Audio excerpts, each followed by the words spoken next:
ریگستانی علاقہ ہے، پانی کی قلت ہے، لیکن بھیلواڑہ کے اس میدان میں سارا جل تھل نظر آتا ہے، اور یہ انسانوں کا سمندر اس بات کا اعلان کرتا ہے کہ محمد عربی کے غلام زندہ ہیں صلی اللہ تعالی علیہ وآلہ وسلم۔ آپ کا یہ جمع ہونا کسی الیکشن کے پروموشن کے لیے نہیں ہے، اور دنیا کو یہ پتا ہے جو جے وجے کرتے ہوئے لوگوں کو جمع کیا جاتا بھی ہے، ان کا حال کچھ اور ہی ہوتا ہے۔ وہ ہم موسموں میں دیکھتے ہیں، دوپہر میں لال پٹا، شام میں نیلا پٹا، اور پھر رات ہو جائے تو پھر کیسری پٹا، تو وہ پٹے بدلتے رہتے ہیں اور اس مجمع کا کوئی اعتبار نہیں۔ وہ 100-200 روپے نوٹ پر آنے والے، ووٹ پر آنے والے، لیکن میں دنیا سے کہتا ہوں آؤ اس مجمع کو دیکھو، یہ پیدا ہوا ہے اس وقت سے لے کر موت تک ایک ہی پٹا اپنے گلے میں رکھتا ہے۔ سبحان اللہ سبحان اللہ۔ اور وہ پٹا ہے نسبت غلامی مصطفیٰ کا، نبی اکرم صلی اللہ تعالیٰ علیہ وسلم کے لیے۔ اور دوسری سب سے بڑی بات یہ ہے کہ آپ کو یہاں پر 100-200 روپے دے کر کے بلایا نہیں گیا، اور نہ ہی یہاں پر شیرنی اور کھانے کے نام پر بلایا گیا ہے۔ یہ سارا جو مجمع آیا ہے، ہو سکتا ہے بھوکا ہو سکتا ہے اس میں مسافر کثرت سے ہوں، لیکن دنیا یہ دیکھ لے کہ ہم صحابہ اکرام رضوان اللہ تعالیٰ علیہ مجمعین کی ان محبتوں کے وارث ہیں کہ جن کا مقصد صرف اور صرف کھانا پینا نہیں تھا، بلکہ صحابہ نے ہمیں یہ تعلیم دی، جب کثرت سے بھوک لگتی حضرت ابو ہریرہ کو، وہ ایک بار رسول اللہ کے چہرے کو دیکھ لیتے تھے۔ چہرے رسول کو دیکھنا بھوک کا بھی افاقہ تھا، مرضوں کا بھی افاقہ تھا۔ عزیزان گرامی وقار، آج بھی الحمدللہ یہاں پر جو کثرت سے مجمع ہے وہ میرے مصطفیٰ کریم صلی اللہ تعالیٰ علیہ وسلم کے نام پر آیا ہوا ہے، اور میں اس بات کو محسوس کرتا ہوں کہ یہ مجھے دیکھنے کے لیے آیا ہوا نہیں، یا پھر ہمارے کپڑے ہمارے چال چلن کو دیکھنے آیا نہیں، یا لوگ ہمیں اگر دیکھتے بھی ہیں تو اس لیے نہیں کہ کوئی خاص چہرے والا ہے، بلکہ یہ سارا کا سارا جو کچھ بھی ہے، حضور میری تو ساری بہار آپ سے ہے، بے شک حق میں بے قرار تھا میرا قرار آپ سے ہے۔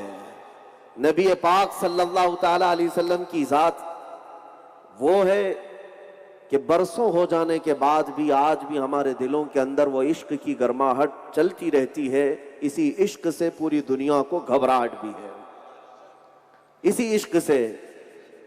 کچھ لوگ ابھی میں بیٹھا تو کہہ رہے تھے ادھر سے نظر نہیں آ رہے، ادھر سے نظر نہیں آ رہے، دیکھنے کے لیے دور دور سے آئے۔ میرے عزیزو، تم تو بہت قریب آئے، ہم تو بہتوں کو نظر آ رہے ہیں، گوفے میں بیٹھے ہوئے ان کو بھی، اور اپنے اپنے بل میں سراغ میں بیٹھے ہوئے کو بھی نظر آتے ہیں۔ یہاں کیوں نہیں نظر آئیں گے؟ اس لیے نظر آتے ہیں دوسروں کو کہ نبی پاک صلی اللہ تعالیٰ علیہ وسلم کی سچی غلامی اور وفاداری کا عہد جو کیا ہے، بے شک، اور جب تک یہ عہد پر قائم رہیں گے انشاءاللہ العزیز ہر ایک کو نظر آتے بھی رہیں گے۔ اور میں سیدنا عمر ابن خطاب رضی اللہ تعالیٰ عنہ کے اس نعرے کو یاد کرتا ہوں جب جبل احد پر کھڑے ہو کر میرے آقا نے ان سے کہا تھا، عمر بتاؤ احد کے میدان میں کافروں نے، مشرکوں نے 70 صحابہ کو کیا جان سے مار دیا؟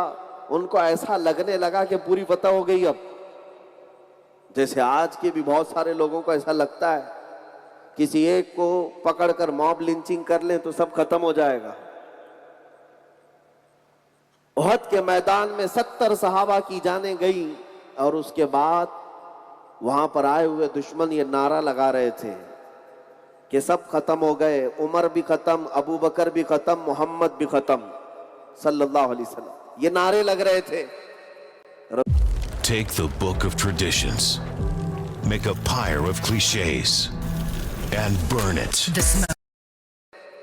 رسول پاک صلی اللہ تعالیٰ علیہ وسلم باحیات ہیں، احد کے پہاڑ کی ایک کوہ میں بیٹھے تھے. رسول پاک صلی اللہ تعالیٰ علیہ وسلم نے حضرت عمر سے کہا عمر اٹھو اور ان کا جواب دو. یہ جواب دینا عمر ابن خطاب کی سنت ہے. کسی بھونکنے والے کو سن کر کے یہ مت کہنا کہ بھونکتا ہے تو بھونکنے دے نہ. میرے آقا صلی اللہ تعالیٰ علیہ وسلم نے حضرت عمر کو حکم دیا کہ بھونکنے والوں کا جواب دو. ان لوگوں نے یہ افواہ پھیلائی تھی کہ سب ختم ہو گئے. حضرت عمر پہاڑ پر کھڑے ہو گئے, کہا او ظالموں سنو, محمد بھی زندہ ہے, ابو بکر بھی زندہ ہے, عمر بھی زندہ ہے, اور تمہاری آنکھوں میں چبھتے بھی رہیں گے اور دلوں میں گڑتے بھی رہیں گے. ہاں یہ اس لیے میں عرض کرتا ہوں میرے عزیزو, جواب دینا ہمارا فرض ہے. ہم چھیڑتے نہیں اور چھیڑے تو چھوڑتے بھی نہیں. بے شک. اس بات پر ہم, بلکہ پوری دنیا چلتی ہے, پوری دنیا یہ چلتی ہے. آج مجھے سننے کے لیے جتنے مومنین کا یہاں پر مجمع ہے, ظاہر سی بات ہے بہت سارے دوسرے لوگ بھی سننا چاہتے ہیں, ہم سب کو سنانا بھی چاہتے ہیں. اس لیے کہ یہ بہتر موقع ہوتا ہے کہ میں اپنے نبی پاک صلی اللہ علیہ وسلم کے اخلاق بتاؤں. بے شک. جب ساری دنیا ہماری طرف دیکھ رہی ہے تو سنو کان کھول کر کے. سچ فرمایا مولانا اشرف صاحب نے, حضور کی ذات پر وہی انگلی اٹھاتا ہے جو ان پڑھ ہوتا ہے, جاہل ہوتا ہے, جس نے کبھی علم کی بو باز سونگھی نہیں. اور دوسرا سب سے بڑا فارمولہ یہ ہے, حضور کی شان میں وہ انگلی اٹھاتا ہے جس کی ماں بدکار ہوتی ہے, جو زنا سے پیدا ہوتا ہے, جو حلالی نہیں ہوتا. یہ قرآن کا فارمولہ ہے, قرآن میں فرمایا گیا. تو اس کیٹیگری میں جتنے آتے ہیں وہ تو آج بھی نظر آ رہے ہیں, چیخ چیخ کر کے بتاتے ہیں لوگوں دیکھو ہم حلالی نہیں ہیں. لوگوں کو بتاتے ہیں دیکھو لوگوں ہم حلال طریقے سے دنیا میں نہیں آئے. سوشل میڈیا کے ذریعے سے, دوسرے ذریعوں سے ہر بچہ ہمارا جان چکا ہے. الحمدللہ. ایک بات یاد رکھیں, قرآن میں اللہ نے فرمایا, وہی آیت میں نے تلاوت کی, اللہ فرماتا ہے اِنَّا كَفَيْنَاكَ الْمُسْتَهْزِئِينَ. اے محبوب جتنے لوگ مذاق اڑاتے ہیں آپ کا, ان سب کے لیے میں تنہا کافی ہوں. اللہ فرما رہا ہے ہم سب کے لیے کافی ہیں, اور جس کے لیے اللہ کافی ہو جائے اس کا کوئی ٹھکانہ نہیں. ایک حدیث آپ نے سنی تھی, حضور پاک صلی اللہ علیہ وسلم فرماتے, یہ حدیث قدسی ہے, اللہ فرماتا ہے من عادی لی ولیا فقد آذنتہ بالحرب. جو کسی میرے ولی سے دشمنی کرتا ہے, ولی کی بات ہے نبی کی نہیں, ولی سے, اللہ فرماتا ہے جو میرے ولی سے دشمنی کرتا ہے میں اس کو اپنے ساتھ جنگ کا اعلان کرتا ہوں. اللہ فرما رہا ہے میں اپنے ساتھ اس سے جنگ کا اعلان کرتا ہوں. جب اللہ کے ایک ولی سے دشمنی کرنے پر اللہ جنگ کا اعلان کرتا ہے تو پھر نبی سے دشمنی کا حال کیا ہو سکتا ہے, اور وہ بھی نبی الانبیاء سے دشمنی, سید الانبیاء سے, جس کے قدموں کی برکت سے سب کو ولایت ملی ہو, سارے اولیاء کو. اس سید الانبیاء سے اگر کوئی دشمنی مول لے تو پھر رب ذوالجلال اسے کہیں کا نہیں چھوڑتا. ہاں اس کا انجام تو بہت برا ہونا ہے. آپ یہ سوچتے ہوں گے کہ بھونکنے والوں کو آزادی کیوں ملتی ہے. قرآن میں اللہ فرماتا وَلَا يَحْسَبَنَّ الَّذِينَ كَفَرُوا أَنَّمَا نُمْلِي لَهُمْ خَيْرٌ لِأَنفُسِهِمْ إِنَّمَا نُمْلِي لَهُمْ لِيَزْدَادُوا إِثْمًا وَلَهُمْ عَذَابٌ مُهِينٌ. یہ گستاخ یہ نہ سمجھے کہ ان کو جو ڈھیل ملی ہے وہ اس لیے کہ وہ اچھا کر رہے ہیں, بلکہ مولا فرماتا ہے اس لیے ہم نے انہیں ڈھیل دے رکھی ہے تاکہ وہ اور گناہ کر لیں, اور کر لیں. وَلَهُمْ عَذَابٌ مُهِينٌ. اور پھر ہم نے ان کے لیے ذلت والا عذاب رکھا ہے, ذلت والا عذاب رکھا ہے. میرے عزیز دوستو, تاریخ اٹھا کر کے دیکھو کہ ابو لہب بہت بھونکتا تھا, مرا کس طرح سے. ابو جہل بڑی گستاخیاں کرتا تھا, مارا کس نے اور مرا کہاں پر. ان گستاخوں کی ایک لمبی فہرست ہے, سب ذلت کے ساتھ دنیا سے گئے. وہ ابو لہب جو کہتا تھا حضور کو کہ تمہارے ہاتھ ٹوٹ جائیں, تمہارے ہاتھ برباد ہو جائیں, رب تبارک و تعالیٰ نے میں نے نبی کی طرف سے دفاع کیا, تبت یدا ابی لہب, نبی کے نہیں ابو لہب کے ہاتھ برباد ہو جائے. اور اللہ رب العزت کی جب مار پڑتی ہے تو جانتے ہوا کیا؟ ابو لہب کو ایک ایسی بیماری گھر کر گئی، اس کے گلے میں کیڑے پڑے اور وہ کیڑے اس قدر سخت ہو گئے کہ جسم کے اندر پوری بدبو اور جسم سڑنے لگا، اسی میں اس کی موت۔ اور عرب والوں کا یہ رواج تھا، جب اس طرح کے کوڑ کی یا ایسی بیماری سے کوئی مرتا تھا تو اسے دفن بھی نہیں کرتے تھے، دفن نہیں کیا جاتا۔ ابو لہب کے سگے بیٹے یا اس کے جو رشتہ دار موجود تھے، موت کے بعد اس کو اٹھا کر کے ایک گڑھے میں لے کر کے آئے۔ ایک بہت بڑا گڑھا تھا، اس گڑھے میں دھکیل دیا اور اوپر سے بڑے بڑے پتھر اس پر ڈال دیے تاکہ اس کی بیماری ہم تک نہ آنے پائے۔ گھر والوں نے اس عبرتناک انجام تک اسے پہنچایا۔ نبی کے گستاخ اگر یہ سمجھتا ہے کہ خیر ہے تو خیر نہیں ہے۔ ابو جہل بدر کی وادیوں میں تڑپ تڑپ کر ختم ہو گیا۔ عتبہ اور شیبہ جو گستاخیاں کرتے تھے، ایک بار میرے آقا صلی اللہ تعالی علیہ وسلم نے صرف اتنا کہا، اے مولا تو اپنے شیروں میں سے کوئی، تو اپنے کتوں میں سے کوئی کتا اس پر چھوڑ دے۔ حضور پاک صلی اللہ علیہ وسلم کی دعا تھی۔ اور پھر وہی عتبہ و شیبہ جو گستاخیاں کیا کرتے تھے، ایک شیر ان کے اوپر ایسا حملہ آور ہوا کہ ٹکڑوں میں بدل دیا۔ اور پھر نبی پاک صلی اللہ علیہ وسلم کو اذیت دینے والا ولید بن مغیرہ، جس کو قرآن نے کہا ہے یہ ولد الزنا ہے، زنا سے پیدا ہوا۔ اور ایک اسود تھا جس کا نام اسود بن وائل ہے، آس بن وائل ہے، اسود بن عبد المطلب ہے۔ یہ وہ نام میں بتا رہا ہوں جس کے لیے یہ آیت نازل ہوئی، انا کفیناک المستہزئین۔ یہ مذاق اڑاتے تھے میرے آقا کا، بار بار مذاق اڑاتے تھے۔ ایک بار جبرائیل امین آئے، عرض کیا یا رسول اللہ آپ فکر نہ کریں، یہ جتنے مذاق اڑانے والے ہیں ان کے لیے اللہ نے مجھے بھیجا ہے۔ جبرائیل امین نے ایک بار، وہ طواف کے دوران تھا، ولید بن مغیرہ اس کی طرف منہ کر کے پھونک دیا، حدیث میں موجود ہے۔ ولید بن مغیرہ کے پیروں میں سڑن پیدا ہو گئی، ایسی سڑن کہ جگہ جگہ سے اس کے پیپ نکلتا رہا اور اسی پیروں کی بیماری میں وہ ہمیشہ کے لیے ختم ہو گیا۔ آس بن وائل یہ بھی حرم میں موجود تھا، جبرائیل امین نے اس کی طرف اشارہ کیا، اس کا پیٹ پھول گیا، لوگوں کو پکارتا تھا، بلاتا تھا اور پکڑ کر لے جاتے لوگ تو اپنی دیوار سے سر ٹکراتا تھا، مارتا تھا۔ پھر جب سر ٹکرا کر کے ختم ہوا تو اس کے پیٹ میں پیلا پانی بھر چکا تھا۔ ایک دو نہیں، ایک لمبی فہرست ہے گستاخوں کی، جنہوں نے نبی پاک صلی اللہ تعالی علیہ وسلم کی شان میں ہرزہ سرائی کی ہے، استہزاء کیا ہے۔ مولا کریم ان سب کو عبرتناک سزا عطا کی ہے، اور اب بھی ہمیں دیکھنا باقی ہے، ہمیں دیکھنا باقی ہے۔ اور اگر بظاہر کوئی عذاب نہیں آتا تو اللہ کریم بہت سخت عذاب ان کے لیے معین فرمایا ہے۔ لہٰذا اے نوجوانوں، اے میرے عزیزوں، آج تو مجھے عرض یہ کرنا ہے میرے نبی پاک صلی اللہ تعالی علیہ وسلم کے متعلق کہ کائنات میں یہ چند بھونکنے والوں کو اگر چھوڑ دیں تو میں ان لوگوں کی بھی ایک لمبی فہرست رکھتا ہوں جن کا میرے دین اسلام سے تعلق تو نہیں ہے، لیکن میرے آقا کی محبت میں سرشار ہو کر انہوں نے نغمے بھی سنا ہے۔ Patience is virtue.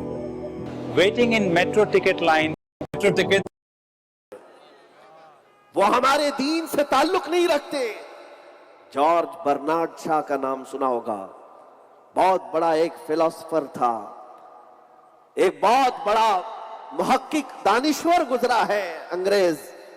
George Bernard شاہ لکھتا ہے کہ آج کے دنیا میں جتنے مسائل ہیں، بھوکمری ہو، خودکشی ہو، زنا ہو، چوری ہو، ڈکیتی ہو، ان سب کو اگر کوئی حکومت یا کوئی قیادت صحیح کر سکتی ہے تو صرف محمد کی قیادت ہے صلی اللہ علیہ وسلم۔ یہ کون کہتا ہے؟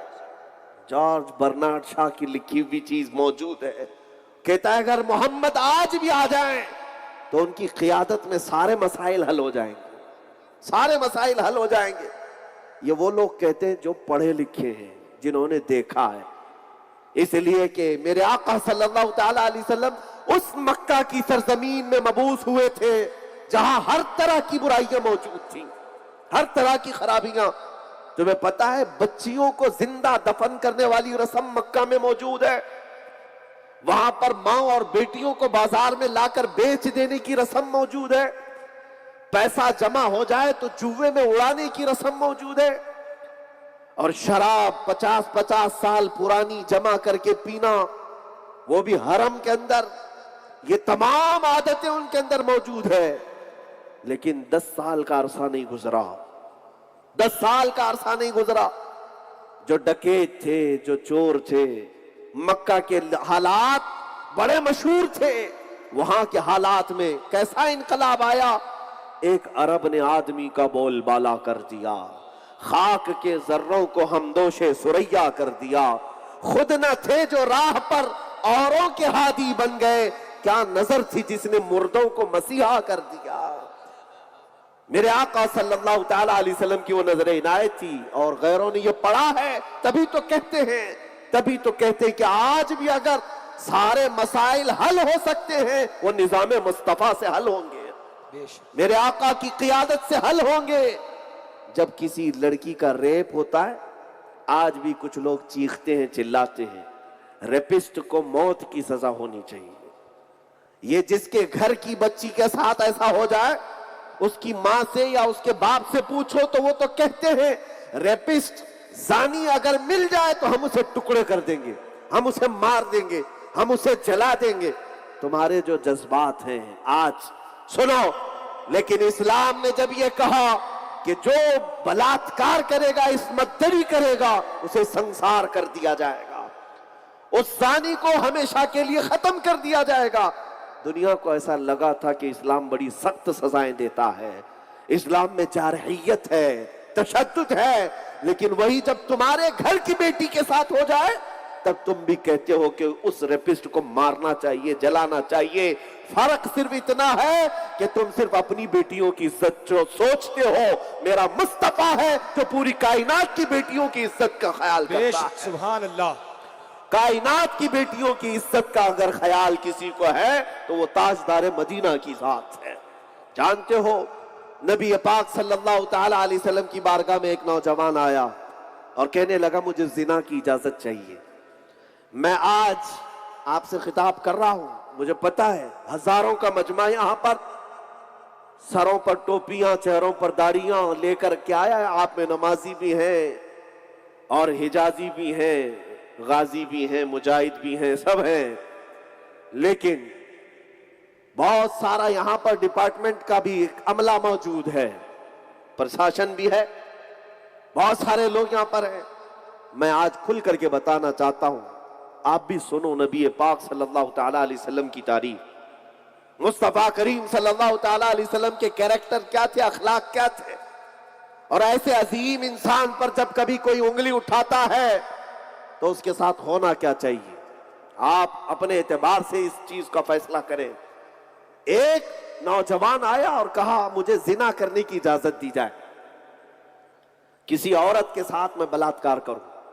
نبی پاک صلی اللہ علیہ وسلم صحابہ کے ساتھ بیٹھے ہیں، صحابہ غصے میں آ گئے، کہا یہ حضور کے پاس آ کر ایسی اجازت مانگتا ہے. مگر میرے نبی رحمت للعالمین صحابہ سے کہا بیٹھ جاؤ، اس کو آنے دو. تم اور ہم ہو تو مار کر کے بھگا دیں کہ ایسے مجمع میں کیا پوچھنے آ گیا. لیکن وہ ایک بدو شخص، ایک دیہات کا رہنے والا، وہ جب نبی سے ایسا سوال کیا تو میرے آقا نے قریب بلایا، کہا زنا کرنے کی اجازت چاہتے ہو؟ کہا ہاں میری خواہش ہے. تب حضور نے فرمایا اچھا میرے چند سوالات کا جواب دے دو. کہا کہ کچھ لوگ تمہاری ماں سے زنا کرنا چاہتے ہیں، کیا تم اس بات کو پسند کرتے ہو؟ کہا یا رسول اللہ آپ کیسی بات کر رہے ہیں، کیا میں اپنی ماں سے زنا کی اجازت کسی کو دے دوں گا؟ حضور نے فرمایا اچھا تیری بہن کے ساتھ کرنا چاہتے ہیں، تو راضی ہے اس بات پر؟ اس نے کہا نہیں میں ہرگز اجازت نہیں دوں گا میری بہن کے ساتھ کوئی کچھ کر لے. کہا تیری پھوپھی کے ساتھ، تیری خالہ کے ساتھ، تیری بیٹی کے ساتھ، کسی تیرے خاندان کی عورت کے ساتھ کوئی دوسرا زنا کر لے اس کی تو اجازت دے گا؟ اس نے کہا ہرگز نہیں، میرے خاندان کی ایک عورت کے ساتھ بھی میں برا دیکھ نہیں سکتا. تب میرے آقا صلی اللہ علیہ وسلم نے اس نوجوان کو سمجھایا جیسے تیری کیفیت ہے جب تو اپنے گھر کی بے عزتی نہیں دیکھ سکتا تو جب تو کسی عورت سے زنا کا ارادہ کر رہا ہے یقیناً وہ بھی کسی کی بیٹی ہوگی یا ماں ہوگی یا بہن ہوگی، وہ بھی برداشت نہیں کر سکتا۔ یہ میرے آقا صلی اللہ تعالی علیہ وسلم کے اخلاق کریمانہ تھے۔ اگر زنا جیسی نحوست کو معاشرے سے ختم کیا ہے تو اپنے پیارے اخلاق سے ختم کیا ہے، صرف سنساری سے نہیں، صرف جو ہے کوڑے مار کر کے نہیں، لوگوں کے دلوں کو پگھلا کر کے ان کو قریب کر کے۔ ورنہ آؤ پولیس ڈپارٹمنٹ والے پوری طاقت چھوک لے اور شرابیوں کو ختم کر کے دکھائیں، شراب کو ختم کر کے دکھائیں۔ سب کو پتا ہے شراب پینے کے بعد شرابی کیا کیا کرتا ہے، عورت کو مارتا ہے، گھر کے پیسے برباد کرتا ہے۔ ارے سڑکوں پر آپ لکھ کر کے لگاتے ہو کیا، ڈونٹ ڈرنک اینڈ ڈرائیو، کیوں؟ شراب پی کر کے گاڑی مت چلاؤ، قانون ہے نا ہمارے ملک کا، کیوں؟ اس لیے کہ سب کو پتا ہے شراب کے نشے میں یہ گاڑی چلائے گا، ٹھوکے گا، خود بھی مرے گا، کسی اور کو بھی مارے گا، نشہ میں گاڑی نہیں چلا سکتا، سب آپ کو پتا ہے۔ لیکن میں کہتا ہوں لاؤ ختم کر کے دکھاؤ نظام کے ذریعے سے۔ میرے آقا صلی اللہ تعالی علیہ وسلم مدینہ طیبہ میں جب تشریف لائے قریب 10,000 صحابہ ہیں، 10,000 صحابہ ہیں۔ حضور پاک صلی اللہ تعالی علیہ حضرت انس کہتے ہیں ان کی عمر اس وقت 10-12 سال کی تھی، شراب اس وقت حرام نہیں تھی، سب پیالے بھر بھر کر کے پیتے تھے۔ حضرت انس کہتے ہیں میں شراب خانے میں شراب سپلائی کیا کرتا تھا، مٹکے بھر بھر کر کے لوگوں کو پلاتا تھا۔ حضرت انس کہتے ہیں ایک شام تھی جب میں شراب کا پیالہ بھر کر کے گراہک کو جو آئے ہوتے تھے شراب خانے میں ان کو پلانے کے لیے سرو کر رہا تھا، سپلائی کر رہا تھا، اچانک باہر گلیوں میں آواز آئی، یا ایھا المسلمون حرمت الخمر قال رسول اللہ، اے مسلمانوں اللہ کے رسول نے فرمایا شراب آج سے حرام ہو گئی۔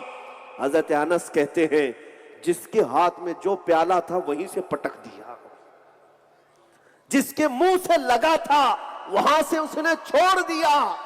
ارے وہ 50 سال پرانی شراب پینے والے لوگ تھے، ایڈکٹ تھے، لیکن ایک آواز کان میں آئی میرے مصطفیٰ کی، اور وہاں حضرت انس یہ کہتے بیٹھے ہوئے لوگوں نے یہ بھی نہیں سوچا کہ جا کر کے حضور سے تصدیق کر لیں، ویریفیکیشن کر لیں صحیح میں آپ نے کہا ہے یا نہیں کہا۔ آیا تو اعلان کرنے والا دوسرا تھا، اعلان سن کر کے صحابہ نے مٹکے توڑ دیے، پیالے پٹک دیے، ہونٹ سے لگی ہوئی شراب کو تھوک دیا۔ حضرت انس کہتے ہیں وہ تاریخ مجھے یاد ہے مدینے کی، جب پورے مدینے کی گلیوں میں اور نالوں میں اگر کوئی چیز بہ رہی تھی وہ شراب بہ رہی تھی، نہ پولیس کے ذریعے، نہ فوج کے ذریعے، نہ ڈنڈے کے ذریعے، نہ کوڑے کے ذریعے، نہ میرے آقا صلی اللہ تعالی علیہ وسلم نے اپنے لبہائے مبارکہ سے ایک فرمان جاری کیا اور وہ ساری کی ساری شراب مدینے سے ختم ہو گئی۔ اس دن سے لے کر 1400 سال ہو گئے، آج تک مدینے میں شراب نہیں آئی۔ یہ انقلاب میرے آقا کا ہے، دنیا کو پتہ نہیں ہے، دنیا اب یہ سمجھتی ہے کہ یہ کون سی بڑی بات ہے، شراب تو نارمل چیز ہے، کامن چیز ہے، پی لینے سے کیا ہوتا ہے۔ ہاں آج ہمارے بچوں کو بھی اور دوسروں کو بھی پلانے کے لیے یہ فارمولا اپنایا جاتا ہے، شراب نہیں بیئر پیو۔ ارے میاں اس کے 70 نام دے دو، نشہ جس میں آئے وہ حرام ہے، تم 1000 ناموں کے ساتھ لے آؤ۔ ہم مصر جا رہے تھے تو پلین میں ایک سرو کیا جا رہا تھا ایک کین، اور ایئر ہوسٹس نے وہ سب کو دیا، ہم کو بھی دے رہی تھی، اور کہا کہ کیا ہے، کہا کریزی واٹر۔ کریزی واٹر نیا نام سن رہے، پانی بھی پاگل ہوتا ہے۔ ہاں بغل میں بیٹھے ہوئے پیسنجر نے کہا کہ اصل میں یہ وائن ہے، شراب ہی ہے، اس کو بہت زیادہ ریفائن کیا گیا ہے، اس نام سے اس کو سرو کیا جاتا ہے، زیادہ نشہ نہیں آتا، زیادہ نشہ نہیں آتا، بالکل ریلیکس ہو کر کے آپ سفر کر سکتے ہیں۔ یہ دنیا کو دھوکہ دینا ہے۔ میرے عزیزوں مجھے وہ بات یاد آتی ہے، ہمارا ایک نوجوان جو اسلام کا پابند تھا، وہ یہاں کا نہیں ہے، آسٹریلیا یا امریکہ کسی یورپین کنٹری کا مسلمان نوجوان، وہ فلائٹ میں بیٹھا ہے، شراب سب کو سپلائی ہو رہی ہے، اس کو بھی دی گئی. اس نے کہا منع کر دیتا نہیں پیتا تو الگ بات تھی، لیکن اس نے کہا آئی ایم اے مسلم. یہ جواب کچھ لوگوں کو گڑتا ہے، چبھتا ہے. اس نے کہا میں مسلمان ہوں. تو سامنے کھڑی ہوئی جو ایئر ہوسٹس تھی اس نے کہا یہ کون سی بات ہوئی؟ سارے پیسنجر پی رہے زبردستی، اس میں آپ ایسی بات کیوں کرتے ہیں؟ نہیں پینا ہے مت پیجئے. یہ کیوں کہتے ہیں آئی ایم اے مسلم؟ اور مجھے بتاؤ تو صحیح اس میں ہے کیا؟ پیو گے، سو گے، آرام سے سفر کٹے گا. اس نوجوان مسلم نے کہا اچھا تو میں ایک چیز آپ سے پوچھتا ہوں، یہ شراب ہے، میں چاہتا ہوں کہ پہلے یہ پائلٹ کو پلاؤ، پہلے پائلٹ کو پلاؤ. پائلٹ کو آپ شراب سرو کرتی ہیں؟ اس نے کہا پائلٹ پیتے تو ہیں لیکن ابھی آن ڈیوٹی ہیں. کہا ابھی آن ڈیوٹی ہے، ابھی نہیں پیے گا. اس نوجوان نے کہا تجھے پتا نہیں مسلمان زندگی بھر آن ڈیوٹی ہوتا ہے. واہ واہ، ہر وقت وہ آن ڈیوٹی ہوتا ہے، اس لیے کہ ذہن کا سلامت رہنا ایمان کا سلامت رہنا ہے. اور ذہن ختم ہو گیا تو پتہ نہیں آدمی کفر بھی بک سکتا ہے، شرک بھی کر سکتا ہے. اس لیے ذہن پر پردہ پڑنے نہیں دیا جائے گا، ہوش و حواس باقی رہے تاکہ تم خلط ملط نہ کر سکو. ان نشیڑی لوگوں کو ہم نے دیکھا ہے جو کبھی ماں کو بیوی کہہ دیں، کبھی بیوی کو ماں کہہ دیں. ان لوگوں کی دنیا ہی الگ ہے جنہیں کچھ پتہ ہی نہیں رشتے ہوتے کیا ہیں. جب نشے میں آئے تو گالی دیا، نشہ اترا تو محبت کیا. بھلا یہ بھی کوئی زندگی ہے؟ میں آج یہ کہنا چاہتا ہوں شراب کی نحوست سے اس کائنات کو اگر سب سے زیادہ پاک کسی نے کیا وہ میرے مصطفیٰ کی ذات نے، نبی اکرم صلی اللہ علیہ وسلم کی ذات نے. آج میری یہ باتیں عورتوں کو بڑی اچھی لگیں گی، چاہے وہ ہندو عورتیں ہی کیوں نہ ہو. ہندو عورتیں بھی اگر جوجھ رہی ہیں آج اپنے گھروں میں مصیبتیں تو وہ اپنے شرابی نشیڑی شوہروں سے ہیں جن کی وجہ سے وہ تکلیف میں ہیں، گھر میں کچھ دیتا ہی نہیں. بات کر رہا ہوں جس نے ہر برے اخلاق کو ہمارے معاشرے سے پاک کیا ہے. اور آؤ میں تمہیں بتاؤں مکہ کی اس سرزمین پر جہاں سودی نظام قائم تھا، سود لینا دینا اس طرح سے تھا کہ غریب تو غریب ہی ہوتا چلا جاتا اور امیر امیر ہی ہوتا چلا جاتا. میرے مصطفیٰ کریم صلی اللہ تعالی علیہ وسلم نے حجۃ الوداع کے خطبے میں یہ ارشاد فرمایا سارا سود میں نے پاؤں تلے رون دیا، اب سے کسی کا سود نہیں چلے گا.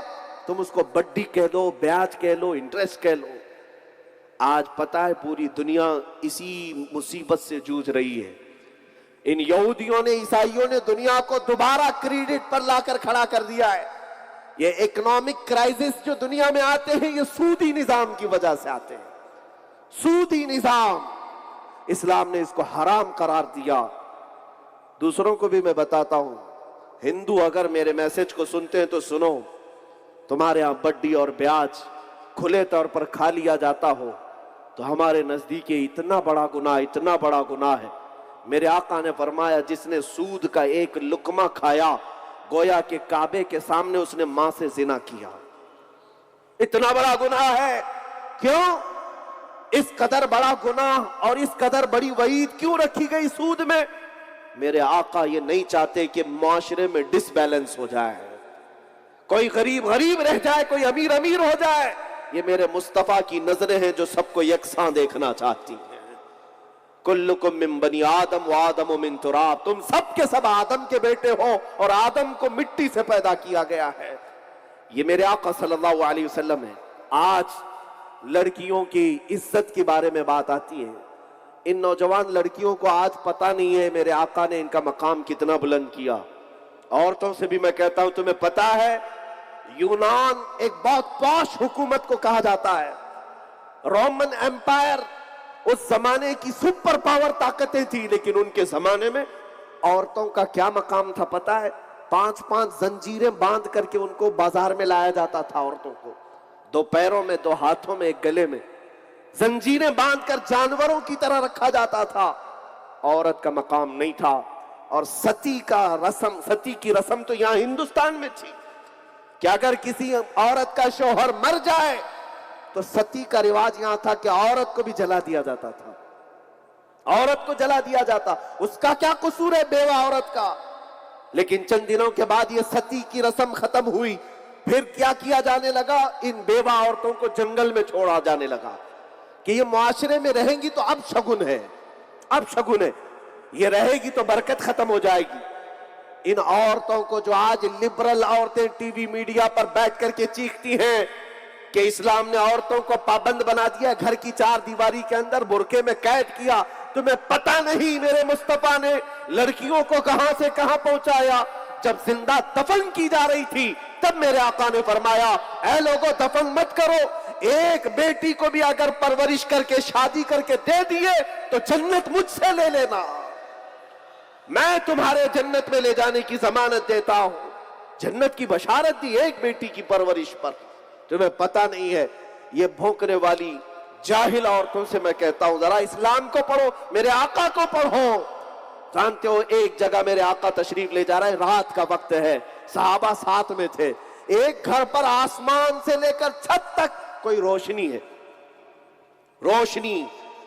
صحابہ دیکھ رہے تھے اور سرکار سے پوچھا یا رسول اللہ یہ روشنی کیسی جو آسمان سے اس گھر پر خاص باقی کسی گھر پر نہیں؟ میرے آقا نے دیکھا گھر کی طرف اور مسکرا کر فرمایا جاؤ دیکھو اس گھر میں یا تو کسی یتیم بچے کی پرورش ہو رہی ہوگی یا تو آج ہی اس گھر میں بیٹی پیدا ہوئی ہوگی. صحابہ کہتے ہم جا کر کے اس گھر کو معلوم کرتے ہیں جو رات کے وقت جس گھر کے چھت پر روشنی آ رہی تھی آسمان سے. دروازہ کھٹکھٹا کر کے لوگوں سے پوچھا کیا ہے تمہارے گھر میں؟ گھر والوں نے کہا آج ہمارے گھر میں بچی کی ولادت ہوئی، بیٹی پیدا ہوئی. بیٹی کے پیدا ہونے پر میرے آقا صلی اللہ تعالی علیہ وسلم نے جنت کی بشارت دی. ان خواتین کو پتہ نہیں جو آج سڑکوں پر نکلی ہوئی پڑوس ملک کی خواتین تھیں، میرا جسم میری مرضی، مجھے جیسا چاہے ویسا کرنے دو. تمہیں پتہ نہیں ہے میری بہنوں دنیا تمہیں کتوں سے بھی زیادہ گندا دیکھنا چاہتی ہیں اور یہ عورت سمجھتی ہے یہ فیشن ہے. فیشن نہیں، مرد کی ہوس ایسی کہ یہ وہ مرد جو خواہشات کے پجاری ہیں وہ عورتوں کو سٹیج پر ننگا دیکھنا چاہتے ہیں. وہ اس لیے نہیں کہ وہ عزت کریں گے، ارے یہ رال ٹپکانے والے کتے ان بچیوں کی کیا عزت کریں گے؟ وہ صرف اور صرف اپنی خواہشات نفسانی کی تکمیل چاہتے ہیں، صرف اور صرف اپنا جسمانی سکون چاہتے ہیں، جس کے لیے نوجوان لڑکیوں کے لباس کو نکال دیا گیا. ہاف لباس میں آؤ، کھٹ لباس میں آؤ. اس لیے نہیں کہ یہ بہت بڑا فیشن ہے بلکہ کچھ ایسے ہوس کے پجاری تمہیں ننگا دیکھنا چاہتے ہیں اور یہ بچیاں سمجھتی نہیں. ان کو ایسا لگتا ہے کہ یہ معاشرے کا فیشن ہے. فیشن نہیں، یہ جانور بنانا چاہتے ہیں، جانور. آؤ اسلام کیا کہتا ہے میرے عزیزوں.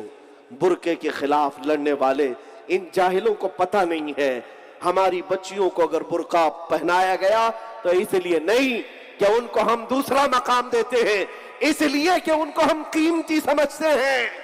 ہر ایرا غیرہ نتھو کھیرا عورتوں کی طرف نظر نہ اٹھائے، اس لیے کہ انسانوں کے اندر جسمانی خواہشات ایسی ہیں. اور یہ تو بیوقوفی کی بات ہے نا، بیوقوفی کی بات ہے. یہ کہتے ہیں کہ تم اپنی نگاہیں نیچی رکھتے کیوں نہیں؟ اگر ہم عورتیں ہاف لباس میں آتی ہیں، کٹ لباس میں آتی ہیں، تم ایسی نظروں سے تمہاری نظروں کی قطع ہے. علماء کو کوستی ہیں یا جو بھی ان کو بولنے آئے اسی کو الٹا حملہ کرتی ہیں. یہ کیسی بیوقوفی کی بات ہے؟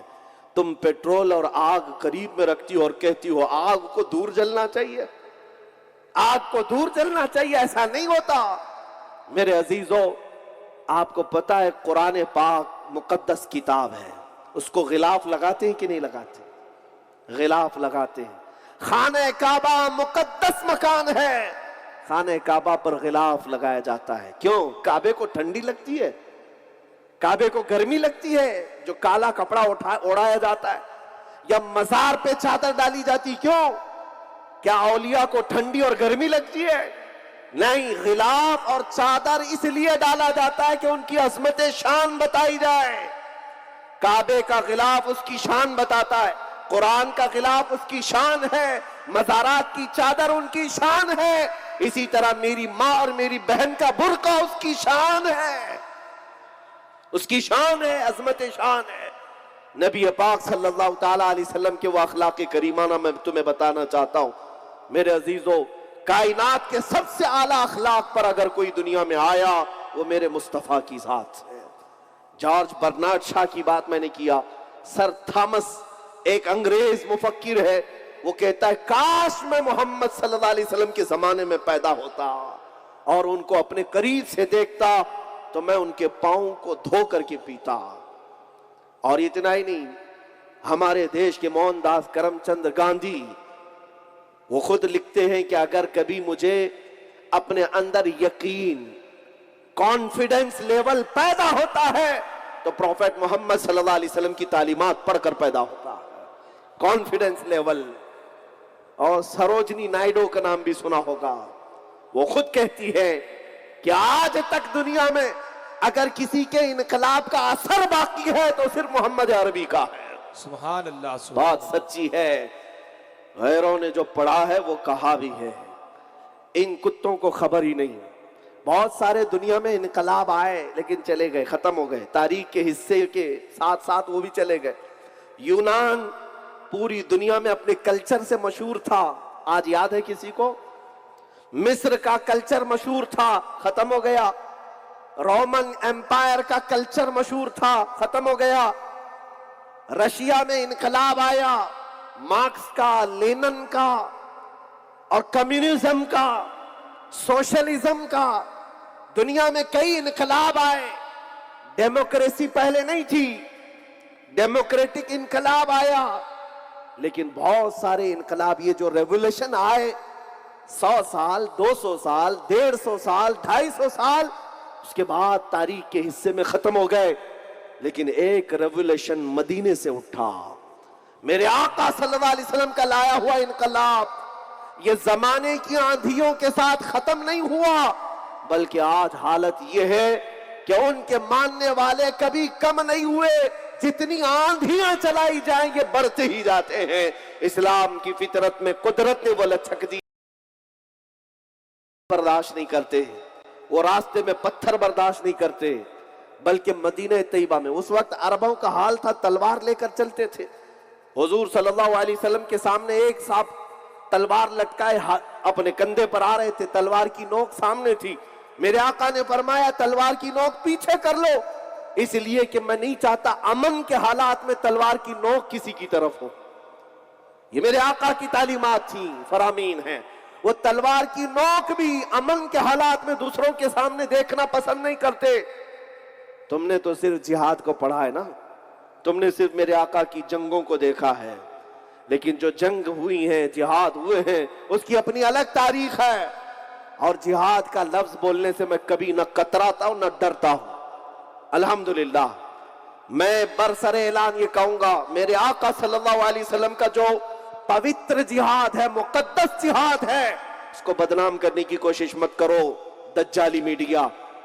تمہیں پتہ نہیں ہے میرے آقا صلی اللہ تعالیٰ علیہ وسلم کا یہ جو جہاد ہے، دنیا کی ساری جنگیں ایک طرف، میرے آقا کا جہاد ایک طرف۔ تمہیں پتہ نہیں ورلڈ کی جو سب سے بڑی جنگیں ہوئی، آپ کو پتہ ہے نا، world war first, world war second, جنگ عظیم، 2 جنگیں ہوئی ہیں دنیا میں بہت بڑی۔ ورلڈ وار فرسٹ جو 1920 تک چلی، ختم ہوئی، اس میں 3 کروڑ لوگ مارے گئے۔ کتنے؟ 3 کروڑ۔ اور ورلڈ وار سیکنڈ جو ہوئی، دوسری جنگ عظیم، جس میں برطانیہ، انگلینڈ، فرانس، جرمن، اٹلی اور ترکی، پھر رشیا، یہ سب کے سب ملوث رہے۔ دوسری جنگ عظیم میں 5 کروڑ کے قریب لوگ مارے گئے، بے گھر ہوئے، زخمی ہوئے۔ 3 کروڑ، 5 کروڑ۔ اور دنیا کی آج بھی جو جنگیں ہو رہی ہیں، لاؤ، رشیا جو آج یوکرین پر حملہ کر کے کتنوں کی جانیں لے رہا ہے، تمہیں نظر نہیں آتا؟ میڈیا پر بیٹھ کر کے دلالی کرنے والے تمہیں نظر نہیں آتا؟ امریکہ اپنے بم گرا کر عراقیوں کو کتنا مار چکا، تمہیں تعداد معلوم ہے؟ آج ملک شام میں 8 لاکھ بچے ختم ہو چکے۔ یمن کے 50,000 سے زیادہ گھر تباہ ہو چکے. عراق میں نے خود اپنی آنکھوں سے دیکھا بہت بڑا گراؤنڈ جس پہ پہلے بچے فٹ بال کھیلتے تھے، آج جا کر دیکھو تو قبروں سے بھرا ہے، قبروں سے بھر گیا ہے. یہ ظلم کی نئی نئی داستانیں تم لکھتے ہو اور آؤ میرے مصطفیٰ کے جہاد پہ بات کرتے ہو. میرے آقا 17 جنگوں میں شریک رہے، 17 جنگوں میں 10 سال کے اندر 17 جنگیں ہوئی. تمہاری ایک جنگ میں 3 کروڑ، دوسری جنگ میں 5 کروڑ، اور آج بھی چل رہے لاکھوں کی تعداد میں. تاریخ کیوں نہیں پڑھتے؟ میرے آقا 17 جنگوں میں شریک ہوئے اور کل 17 جنگوں میں دشمنوں کی طرف سے جو لوگ مارے گئے وہ کل 248 لوگ تھے. صرف 250 کی تعداد میں پورے 17 جنگوں میں لوگ مارے گئے، اور پھر بھی یہ چیخ رہے ہیں جہاد جہاد جہاد. دنیا کی یہ ساری چیزیں تمہیں نظر نہیں آتی؟ کتنوں کی جانیں یہاں پر یہ دبنگ لوگ لے چکے. آج جس کے پاس طاقت ہے اسے کوئی دہشت گرد نہیں کہے گا. امریکہ جو چاہے کر لے، رشیا جو چاہے کر لے. ان بھیگی بلیوں کی زبان سے کبھی نہیں نکلتا کہ رشیا آتنکی حملے کر رہا ہے، رشیا یوکرین کو دبا رہا ہے. کوئی نہیں کہے گا. یہ میڈیا پر بیٹھا ہوا اس کو وار کہیں گے، آپسی جنگ کہیں گے، اور کہیں کسی مسلمان کا نام آ جائے، چاقو بھی نظر آئی تو آتنکواد ہے، دہشت گرد ہے. یہ دغلی پالیسی، یہ ڈبل رول، یہ منافقت کا چہرہ جس کی وجہ سے تم نے آج زہر بھر رکھا ہے پورے ہندوستان میں، زہر بھرا ہوا ہے. میرے عزیزوں، میں ہندوؤں سے بھی کہوں گا کہ جب کبھی کوئی بات سنو تو پہلے اس کی تحقیق کرو. واٹس اپ یونیورسٹی پر ایمان مت لاؤ. یہ جو واٹس اپ سے گشت کرتی ہیں خبریں، جس چیز کو گھمایا جاتا ہے یہاں پتہ ہی نہیں چلتا. میں نے بہت دن پہلے ہی سنا تھا یہ واٹس اپ میں پھیلانے والوں کا حال ایسی ہے کہ ایک بادشاہ کے گھر میں اس کی جو ملکہ تھی وہ بڑی خوش تھی.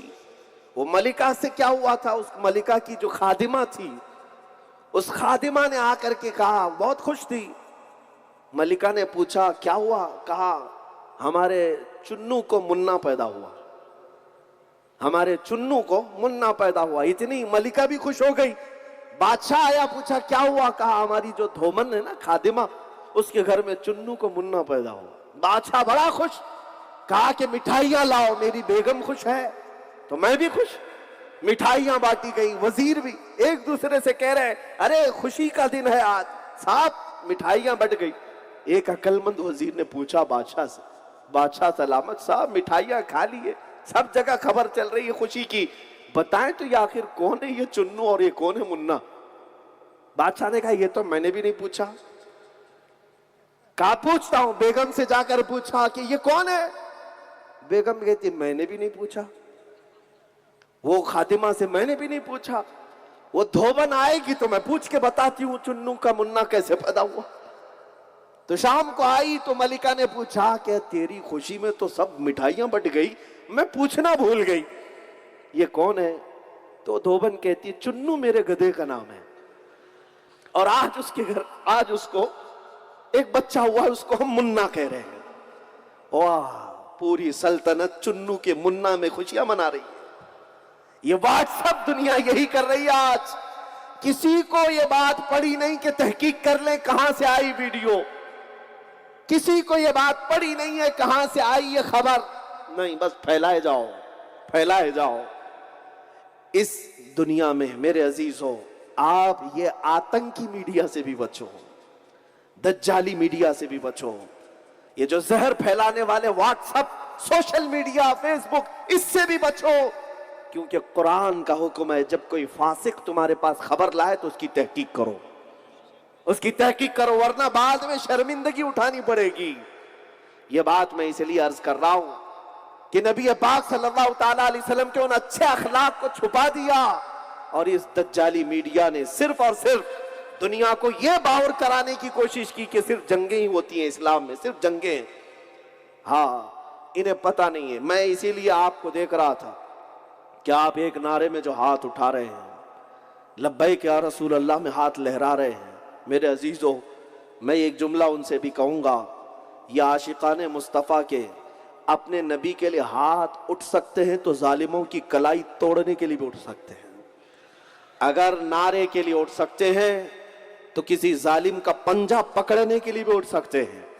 یہ اور بات ہے کہ آج تمہارے صبر کا اور ہمارے صبر کا امتحان لیا جا رہا ہے، اور ہمارے ایمان کا امتحان لیا جا رہا ہے۔ ہم اس ملک کے وفادار شہری ہیں، ہم اس ملک کی سرزمین کو خون خرابے میں نہیں دیکھنا چاہتے۔ یہاں فساد ہوگا، قتل و غارت ہوگی تو اس میں ہمارا بھی گھر جلے گا، پڑوس کا بھی گھر جلے گا۔ جنگوں میں کبھی امن نہیں ہوتا، فساد ہونے پر کبھی سکون نہیں ہوتا، لیکن کچھ آتنکی ایسے ہیں جو پورے ملک کو آگ میں دھونک دینا چاہتے ہیں۔ میں پرشاسن سے بھی بار بار کہتا ہوں، میں بار بار ڈپارٹمنٹ سے بھی کہتا ہوں، یہ نہتے جو نوجوان پروٹیسٹ کے لیے اترتے ہیں 100-150 کو پکڑ کر کے اندر کرنے سے بہتر ہے ان بھونکنے والے کتوں کو کیوں نہیں پکڑتے جن کی وجہ سے پورا ماحول خراب ہوتا ہے۔ نہ تم صدمے ہمیں دیتے، نہ ہم فریاد یوں کرتے ہیں۔ بات تو صحیح ہے کہ جب کبھی کوئی آواز اٹھاتا ہے تو ہم بے قرار ہوتے ہیں، اور بتاؤ اس ڈیموکریٹک کنٹری میں ہماری ناراضگی کے اظہار کا اور طریقہ کیا ہے؟ سب تو آنکھیں بند کر کے بیٹھے ہوئے ہیں، اس لیے تو یہ بچے سڑکوں پر آتے ہیں۔ پرشاسن اور پولیس ڈپارٹمنٹ اگر وقت پر اپنا کام کر لے جائے، جتنے بھی نفرت پھیلانے والے چنٹو ہیں انہیں پکڑ لیا جائے، اور جتنے بھی میڈیا میں بھونکتے ہیں، ایک بات میں آپ کو کہتا ہوں، یہ گستاخی کرنے والے یہ سیکنڈ درجے کے ہیں، یہ شرابی ہیں، اور یہ جو میڈیا کے ڈیسک ہیں، جتنے چینل ہیں، یہ شراب کے اڈے ہیں۔ شرابی کو مار دینا یہ حل نہیں، شراب کے اڈے جب تک چلتے رہیں گے دوسرے شرابی آتے رہیں گے، پیتے رہیں گے۔ یہ جو نیوز چینلز میں ڈیبیٹ اور مرغے لڑانے والے معاملات ہو رہے ہیں، یہاں سے ماحول میں تناؤ پیدا ہوتا ہے، ماحول میں خرابیاں یہیں سے آ رہی ہیں۔ آپ کو پتا ہے چند سالوں پہلے افریقہ کا ایک ملک جس کا نام سنا ہوگا آپ نے، ریڈیو روانڈا۔ ریڈیو اس زمانے کی نشر و اشاعت کی سب سے بڑی وہ تحریک تھی۔ ایک قبیلے والے دوسرے قبیلے والوں کے نفرت میں روانڈا میں ایسے منہمک ہو گئے تھے، تتسی نام کا ایک قبیلہ تھا، ان کے خلاف اس ریڈیو والے نے اتنا بھڑکایا کہ جو میجورٹی والے لوگ تھے، جو بہو سنکھیک جن کو کہا جاتا ہے، الپ سنکھیکوں کو اتنا مارا انہوں نے، صرف اور صرف 1 سال یا 2 سال کے اندر 8 لاکھ تتسیوں کو مار دیا، 8 لاکھ لوگوں کو مارا۔ یہ UN کی خبر آج بھی ہے، اقوام متحدہ، یونائٹڈ نیشن نے بھی اس کی خبر لی ہے کہ یہ اگر تتسیوں کا 8 لاکھ لوگوں کا مرڈر ہوا ہے، ان کو جینوسائیڈ کیا گیا، نسل کشی کی گئی، تو کون اس میں سب سے زیادہ حرکت کیا تھا؟ مجرموں کو پکڑا جائے، UN کی خبر ہے سب سے زیادہ بڑا مجرم وہ ریڈیو تھا، جو نفرت پھیلاتا تھا، ہیٹریٹ پھیلاتا تھا۔ آج بھی اگر میرے دیش کو نقصان پہنچے گا تو ان دجالی میڈیا سے جو ہیٹریٹ پھیلا رہے ہیں۔ آپ نہیں دیکھتے ان کی میز پر سوائے اسلام کے کسی بات کا ڈسکشن ہی نہیں ہے آج کل۔ مسجد مندر کرتے رہو، پورے ہندوستان میں برقع ہی برقع ہے، اذان ہی اذان ہے، کہیں اور کچھ دکھتا نہیں ہے۔ پہلے تو ایسا ہوتا تھا کہ چوری کی خبریں بھی آ جاتی تھی، کسی گاڑی کے ایکسیڈنٹ کی خبریں بھی آ جاتی تھی، کسی کے خودکشی کی بھی خبریں آتی تھی۔ اب تو یہ خبریں ہی نہیں آتی۔ اب پورے ہندوستان میں نہ چوری ہوتی ہے، نہ کہیں گاڑی پلٹتی ہے، نہ کوئی بھوکا مرتا ہے، کچھ نہیں۔ پورے ہندوستان میں صرف اذان ہوتی ہے، صرف اذان ہوتی ہے۔ ان کو صرف اور صرف وہی نظر آتا ہے، وہی سنائی دیتا ہے۔ میرے عزیزو، میں نے یہاں پر جو میسج دیا ہے وہ آپ کو سترک رہنے کے لیے، الرٹ رہنے کے لیے، بے قابو ہو کر، جوش میں آ کر اپنے آپ کو کبھی بھی ایسی ہلاکت میں نہ ڈالیں۔ سڑکوں پر اتر کر